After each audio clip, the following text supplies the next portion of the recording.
हरे कृष्णा कृष्ण कृष्ण हरे हरे, हरे राम राम राम हरे हरे, हरे कृष्णा कृष्ण कृष्ण हरे हरे, हरे राम राम राम हरे हरे, हरे कृष्णा कृष्ण कृष्ण हरे हरे, हरे राम राम राम हरे हरे, हरे कृष्णा। तो ये जन्माष्टमी के शुभ अवसर पर हम लोग भगवान श्री कृष्ण के कुछ लीलाओं को, मधुर मधुर लीलाओं को श्रवण करने का प्रयास करेंगे। तो हम लोग पहले श्रवण किए हैं भगवान श्री कृष्ण देवकी के पुत्र है या यशोदा पुत्र है, देवकी पुत्र है या यशोदा पुत्र है, इस संशय को हम लोग आगे श्रवण किए हैं। तो और ये भी श्रवण किए हैं कि भगवान श्री कृष्ण की जो मामा है कंस, वो किस प्रकार असुर बने, इसका हम लोग श्रवण किए हैं। तो आज हम लोग भगवान श्री कृष्ण की जन्म लीला को थोड़ा बहुत श्रवण करके उनके मधुर लीलाओं को, बाल लीलाओं को हम लोग श्रवण करेंगे। तो भगवान श्री कृष्ण वसुदेव और देवकी का जब विवाह हुआ तो उस समय ये कंस, जो कि दुर्मिल नामक राक्षस के औरस से पद्मावती उग्रसेन के उग्रसेन की पत्नी पद्मावती के गर्भ से जन्म ग्रहण किए थे ये कंस, जो कि दुर्मिल नामक राक्षस के औरस से जन्म ग्रहण किए थे। तो ये आसुरिक स्वभाव प्रवृत्ति वाले कंस अपने ही पिता उग्रसेन को कारागार में बंदी करके मथुरा के मथुरा के राज गद्दी में बैठे थे, अपने ही पिता को बंधन किए थे, कारागार में बांध कर रखे थे। ये है आसुरिक प्रवृत्ति। जो लोग अपने माता पिता को कष्ट देते हैं, देखते नहीं हैं, देखभाल नहीं करते हैं, उनको विभिन्न प्रकार की यंत्रणा देते हैं, वे लोग ये कंस के अनुगत्य में आते हैं, कंस के वंश में आते हैं, असुर के वंश में आते हैं, उन लोगों को असुर कहा जाता है। इस प्रकार की प्रवृत्ति वालों को, मनोवृत्ति वालों को ही असुर कहा जाता है। असुर कोई दूसरा नहीं होता है, हम लोग ही असुर है। हमारा प्रवृत्ति अगर कुप्रवृत्ति होगा, खराब प्रवृत्ति होगा तो हम ही असुर है। जिसकी मनोवृत्ति खराब है वही असुर है। तो कंस इस प्रकार, वसुदेव और देवकी का जब विवाह हुआ तो कंस उस समय मथुरा का राजा था। तो महाराज कंस की एक ही बहन थी, चचेरा बहन, जो कि देवकी, इसलिए अत्यंत स्नेह करती थी अपनी बहन से। कंस अपनी बहन के विवाह के बाद कंस स्वयं रथ चलाकर अपने बहन को ससुराल में छोड़ने के लिए जा रहे थे। उसी समय आकाशवाणी हुआ कि हे कंस, इस देवकी के 8वां पुत्र से ही तुम्हारा मृत्यु होगा। कंस ने तो सर्वप्रथम देवकी को मारने के लिए गया था, परंतु वसुदेव ने उन्हें रोका था और प्रार्थना किया था कि, शपथ लिया था वसुदेव ने कि वसुदेव ने कहा था कंस को कि देवकी के से तुम्हारा डर नहीं है, तुम्हारा डर है देवकी के 8वां पुत्र से। तो इसलिए वसुदेव ने कहा कि हे कंस, देवकी के छोड़ दो, मैं देवकी का हर पुत्र, 8वां पुत्र आपको समर्पण करूंगा, एक एक करके। परंतु कंस ने सोचा कि अगर देवकी अपनी स्नेह से, वात्सल्य प्रेम के भाव से अगर वो अपने बच्चों को लेकर भाग गया कहीं और वसुदेव से, तो फिर तो वसुदेव अपने पुत्र को मेरे हाथ में सौंप नहीं पाएगा। यह सोचकर यह दूर मनोवृत्ति वाले यह असुर कंस ने अपनी बहन और अपने जीजा को क्या किए, जेल में डाल दिए, कारागार में बंद कर दिए। और इसी कारागार में माता देवकी के 1, 2, 3 करके 6 पुत्रों का जन्म हुआ। 6 पुत्रों को कंस ने नष्ट कर दिया, मार दिया पत्थर में पटक कर। 7वां गर्भ में भगवान शंकरसन स्वयं बलराम आए थे। उसके बाद भगवान श्री कृष्ण 8वां गर्भ में आविर्भूत हुए थे, शंख चक्र गदा पद्मधारी रूप, नारायण चतुर्भुज रूप में आए थे, प्राभव प्रकाश के रूप में आए थे। तो देवकी के जो गर्भ में ये 6 पुत्र थे, ये 6 पुत्र कौन है? ये 6 पुत्र है ब्रह्मा के पुत्र मरीच के 6 पुत्र, जिनका नाम था कीर्तिमान, सुसेन, भद्रसेन, ऋजु, संवर्धन और भद्र। ब्रह्मा के पुत्र मरीच के 6 पुत्र थे, कीर्तिमान, सुसेन, भद्रसेन, ऋजु, संवर्धन और भद्र। एक बार क्या हुआ था, ब्रह्मा स्वर्ग के अप्सरा तिलोत्तमा, स्वर्ग की एक अप्सरा जिनकी नाम है तिलोत्तमा, इनकी रूप को देखकर मोहित हो गए थे ब्रह्मा। और ब्रह्मा के, प्रजापति ब्रह्मा की इस अवस्था को देखकर ये लोग जोर जोर से हंसे थे और फटका रहे थे ब्रह्मा जी को कि आप प्रजापति हो, सृष्टिकर्ता हो, और आप क्या कर रहे हो? एक साधारण महिला, साधारण स्त्री के प्रति आप इस प्रकार कामासक्त हो गए। आपका इस प्रकार कामासक्त होना उचित नहीं है, शोभा नहीं देता है आपके जैसे प्रजापति को। तब ब्रह्मा ने कहा, अरे दुर्बुद्धि, तू मुझे ज्ञान दे रहा है, मेरे को देखकर हंस रहा है, इसलिए मैं तुम लोगों को श्राप दिया, तुम लोग असुर कुल में जन्म ग्रहण करो। तुम लोगों को असुर कुल में जन्म ग्रहण करना पड़ेगा और सुतल लोक में जाकर तुम लोगों को रहना पड़ेगा। ब्रह्मा ने अभिशाप दिया। तो ये 6 पुत्र, मरीच के 6 पुत्र जब ब्रह्मा से क्षमा मांगने लगे तो कहा कि जब द्वापर में भगवान श्री कृष्ण आएंगे तो भगवान श्री कृष्ण का संग प्राप्त करके, उनका स्पर्श पाकर तुम लोग उद्धार होगे, उद्धार पाकर फिर से इस ब्रह्मलोक में आओगे द्वापर युग में, परंतु तब तक तुम लोगों को अपेक्षा करना पड़ेगा असुर कुल में जन्म ग्रहण करके। तो वही 6 पुत्र बाद में सत्य युग में जन्म ग्रहण किए काल नेमि के पुत्र के रूप में। काल नेमि कौन है? हिरण्यकशिपु, स्वर्ग के द्वारपाल जय और विजय, हिरण्याक्ष और हिरण्यकशिपु। तो ये हिरण्यकशिपु के बड़े भाई हिरण्याक्ष, जिसको भगवान वराहदेव ने वध किए थे, हिरण्याक्ष के पुत्र कालनेमि के 6 पुत्र के रूप में ये मरीच के 6 पुत्र जन्म ग्रहण किए थे। कीर्तिमान, सुसेन, भद्रसेन, ऋजु, संवर्धन और सुभद्र, ये 6 पुत्र कालनेमि के पुत्र में जन्म ग्रहण किए। और पूर्ववर्ती स्वभाव के अनुसार ये लोग क्या किए? असुर कुल में जन्म ग्रहण होने के नाते भी ये लोग पूर्व जन्म के स्वभाव के अनुसार ये लोग हरि की भजना करने लगे। और ये हरि की आराधना करने के लिए ये 6 पुत्र, कालनेमि के 6 पुत्र स्वर्ग असुर कुल को त्याग कर, असुर लोक को त्याग कर स्वर्ग लोक में गए हरि की आराधना करने के लिए। और वही हरि वराह रूप धारण करके हिरण्यकशिपु के बड़े भाई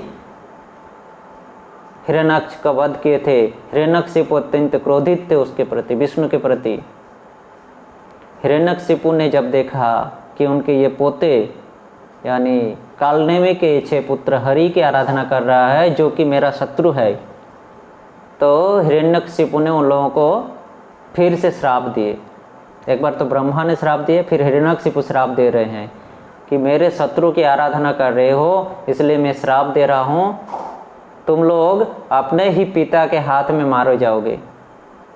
तुम लोग को सुतल लोक में जाना पड़ेगा, और जब तुम लोग अपने पिता के हाथ में मारोगे तब तुम लोग को उद्धार हो मिलेगा। इस प्रकार से फिर से श्राप दिए हिरण्यकशिपु ने। तो यही 6 पुत्र, मरीच के वही 6 पुत्र, कीर्तिमान, सुसेन आदि 6 पुत्र कालनेमि के पुत्र के रूप में आए। द्वापर में जब वही कालनेमि दुर्मिल नामक राक्षस के औरस से उग्रसेन की पत्नी पद्मावती के गर्भ में जन्म ग्रहण किए कंस के रूप में, अर्थात कंस वही कालनेमि थे।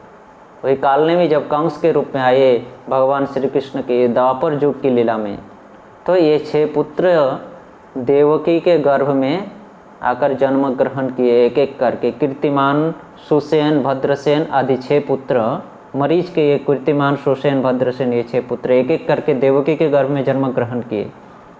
और वही कालनेमि एक एक करके इन 6 पुत्रों को मार डाले। और जब ये 6 पुत्रों के एक एक करके मार डाले तो ये एक एक पुत्र जब मर गया तो वे लोग सुतल लोक में जाने लगे एक एक करके। ये 6 के 6 पुत्र कंस के हाथ से मारे गए और सुतल लोक में जाकर रहने लगे। ये लोग सुतल लोकवासी हो गए। फिर भगवान बलराम आए 7वें गर्भ में। 8वां गर्भ में भगवान श्री कृष्ण चतुर्भुज के रूप में आकर अपना प्रभाव रूप में प्रकाशित हुए, चतुर्भुज के रूप में देवकी के देवकी और वसुदेव के पुत्र के रूप में। और देवकी वसुदेव प्रार्थना करने पर ये द्विभुज रूप में आए और वसुदेव के कहे कि गोकुल मुझे लेके चलो नंद के आलय में, और वहाँ पर नंद यशोदा की एक कन्या हुई है उसको आप यहाँ लेकर आओ, नहीं तो कंस हमें मार डालेगा पहले के 6 संतानों के जैसा, भगवान श्री कृष्ण स्वयं कहे। तो वसुदेव ने उनको उठाकर माथे में लदाकर गोकुल में गए। और इधर प्राभव प्रकाश हुआ भगवान श्री कृष्ण का चतुर्भुज के रूप में, देवकी और वसुदेव के पुत्र के रूप में। और उधर जोग माया के आश्रय लेकर भगवान श्री कृष्ण स्वयं वैभव प्रकाश यानी द्विभुज रूप में आविर्भूत हुए, यशोदा, नंद और यशोदा के पुत्र के रूप में। और साथ में जोगमाया भी आए, अपनी जोग बल को आच्छादित करके जोगमाया भी आई भगवान श्री कृष्ण के बहन के रूप में। इसका वर्णन विस्तार से लीला पुरुषोत्तम श्री कृष्ण बुक में, श्रीमद् भागवतम में वर्णन है। हम लोग इसका विस्तार में इसलिए नहीं जाएंगे क्योंकि हम लोगों को बाल लीला, मधुर बाल लीलाओं का श्रवण करना है। तो भगवान श्री कृष्ण 2 रूप में प्रकाशित हुए द्वापर युग में, एक तो देवकी के पुत्र प्राभव प्रकाश के रूप में, एक यशोदा के पुत्र वैभव प्रकाश के रूप में, द्विभुज और चतुर्भुज के रूप में।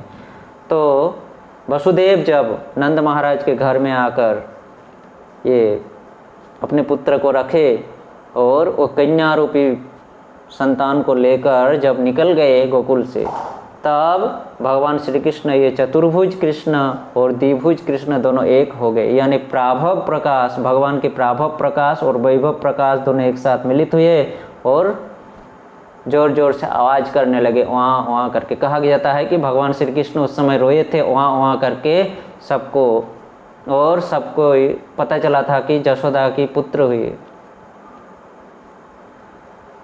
परंतु आचार्य लोग वर्णन करते हैं, विश्वनाथ चक्रवर्ती ठाकुर अपने टीका में वर्णन किए हैं कि भगवान श्री कृष्ण उस समय रोए नहीं थे। भगवान श्री कृष्ण अपने मुख से द्विभुज कृष्ण और चतुर्भुज कृष्ण, प्राभव प्रकाश और वैभव प्रकाश एक साथ मिलित होने के बाद, दोनों शरीर एक शरीर होने के बाद वो ओम शब्द उच्चारण किए थे, ओम ओम ओम करके शब्द उच्चारण किए थे। परंतु लोग, भगवान श्री कृष्ण सबको जोगमाया, अपनी बहिरंगा शक्ति जोगमाया के द्वारा आच्छादित करके रखे थे, इसलिए सबको समझ में नहीं आया था। सबको सोच रहा था भगवान श्री कृष्ण यशोदा की पुत्र हुई है और वह रो रही है। यह सुनकर सबको यशोदा के पुत्र को दर्शन करने के लिए आए थे।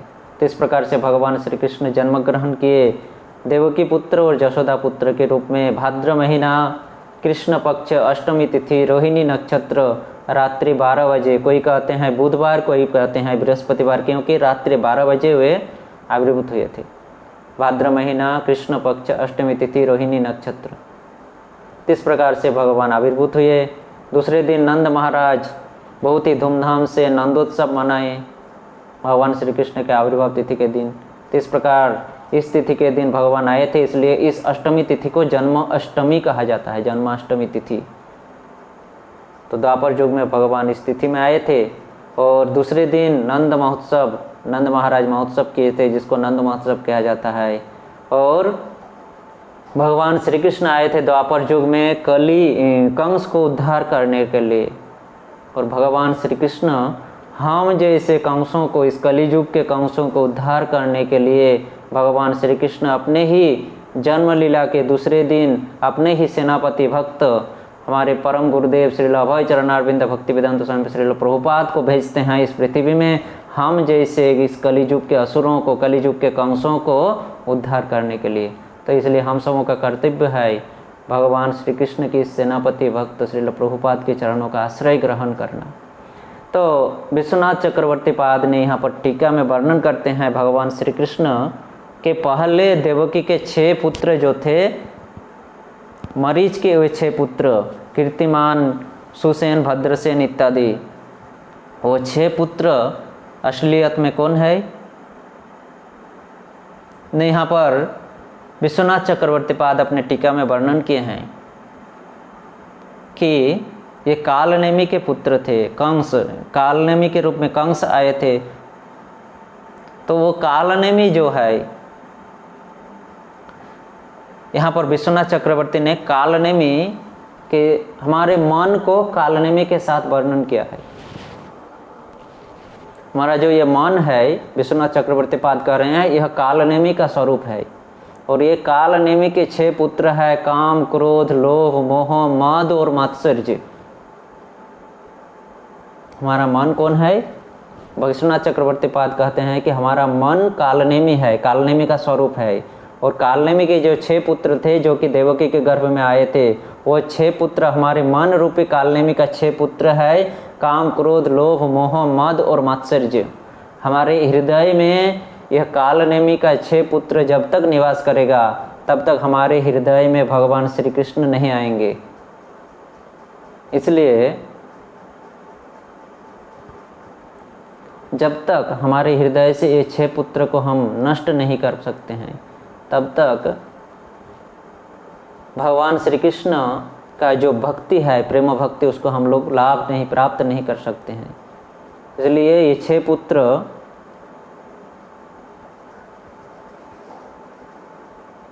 को जब वध किए, सुतल लोग भेज दिए, तो भगवान श्री कृष्ण फिर संकर्षण को भेजे, बलराम को, क्योंकि बलराम आके हृदय को शुद्ध किए। इसलिए हम जब भगवान श्री कृष्ण के नाम और कीर्तन, नाम को कीर्तन करेंगे, श्रवण करेंगे लीलाओं को, तो हमारे हृदय में जो ये कालनेमी के 6 पुत्र, काम, क्रोध, लोभ आदि 6 पुत्र है, ये लोग धीरे धीरे मारे जाएंगे और धीरे धीरे हमारा हृदय पवित्र होगा भगवान के सुमधुर लीलाओं को श्रवण से, कीर्तन से। और तब भगवान श्री कृष्ण की प्रेम भक्ति को, भक्ति रूपी कृष्ण हमारे हृदय को आश्रय करेंगे और हम तब भगवान श्री कृष्ण के चरण का आश्रय, चरण को प्राप्त कर पाएंगे। तो इसलिए हमें भगवान के इस मधुर लीलाओं को ज़्यादा से ज़्यादा श्रवण करना चाहिए, कीर्तन करना चाहिए, उनके नामों का कीर्तन करना चाहिए, ताकि हमारे हृदय के ये कलुष 6 संतान जल्दी ही जल्द नष्ट हो जाए। तो आगे भगवान की इस प्रकार से भगवान श्री कृष्ण जन्म ग्रहण किए और धीरे धीरे भगवान श्री कृष्ण बड़े होने लगे नंद यशोदा के घर में और बहुत ही मधुर मधुर लीलाएं किए हैं अपने बाल्यावस्था से ही। 3 दिन के जब थे भगवान श्री कृष्ण, जन्म होने के बाद 3 दिन तभी से मधुर मधुर लीला करने शुरू किए। तो भगवान श्री कृष्ण की लीलाएं इतनी मधुर है कि वल्लभाचार्य, गौरांगा महाप्रभु के पार्षद वल्लभ आचार्य भगवान श्री कृष्ण को प्रार्थना करते हैं, उनकी इन मधुर लीलाओं को स्मरण करते हुए उन्हें कहे हैं, चोराग्रगण्यम पुरुषम नमामि, मैं उन चोरों के अग्रगण्य पुरुषों को प्रणाम करता हूँ, नमस्कार करता हूँ। ब्रजे प्रसिद्धम नवनीत चोरम ब्रजांगनानां च दुकूल चोरम। ब्रजे प्रसिद्धम नवनीत चोरम, ब्रज में प्रसिद्ध है नवनीत चोर के रूप में भगवान श्री कृष्ण ब्रज में प्रसिद्ध है। नवनीत, नवनी यानी माखन चोर के रूप में ब्रज में प्रसिद्ध है। और ये क्या करते हैं, सिर्फ माखन ही नहीं चोरी करते हैं और क्या करते हैं, ब्रजांगनानां च दुकूल चोरम, ब्रजांगना यानी गोपिकाओं की 2 कुलों को चोरी किए हैं। ये दोनों कुलों को चोरी किए हैं। दोनों कुल कौन कौन है, पितृकुल और पतिकुल, पिता कुल और पति कुल। अपने पिता के जो वंश, उस वंश को भी चोरी किए और अपने पति, गोपिकाओं की जो पति का वंश, उस वंश को भी चोरी किए। दोनों वंशों को चोरी करके उन गोपिकाओं को अपने चरणों में आश्रय प्रदान किए। इसलिए वल्लभाचार्य लिखते हैं, ब्रजांगनानां च दुकूल चोरम, ब्रजांगनाओं के दुकुलों को चोरी किए।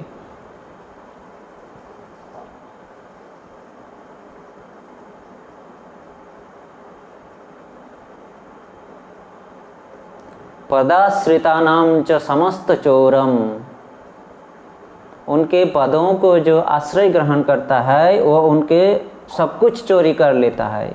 यानी भगवान श्री कृष्ण के पदों को जो आश्रय ग्रहण करता है, पदाश्रितानां, भगवान श्री कृष्ण के चरण कमलों में जो आश्रय किया है उनका सब कुछ वो चोरी कर लेते हैं। इसलिए वल्लभाचार्य कहते हैं चोराग्रगण्यम पुरुषम नमामि, हे चोरों के अग्रगण्य, हे चोरों के श्रेष्ठ पुरुष, आपको मैं नमस्कार करता हूँ, आपके चरणों में मेरा नमस्कार है। तो ब्रज में प्रसिद्ध है नवनीत चोरम, नवनी चोरी करने के लिए, माखन चोरी करने के लिए। भगवान श्री कृष्ण ब्रज में माखन चोरी किए, वस्त्र चोरी किए, कितने कितने मधुर लीलाएं किए। तो इसको आज हम लोग श्रवण करेंगे, किस प्रकार से भगवान श्री कृष्ण माखन चोरी किए और कितने कौन कौन से मधुर मधुर लीलाएं किए, इसको आगे हम लोग श्रवण करते रहेंगे। हरे कृष्ण कृष्ण कृष्ण हरे हरे, हरे राम राम राम हरे हरे।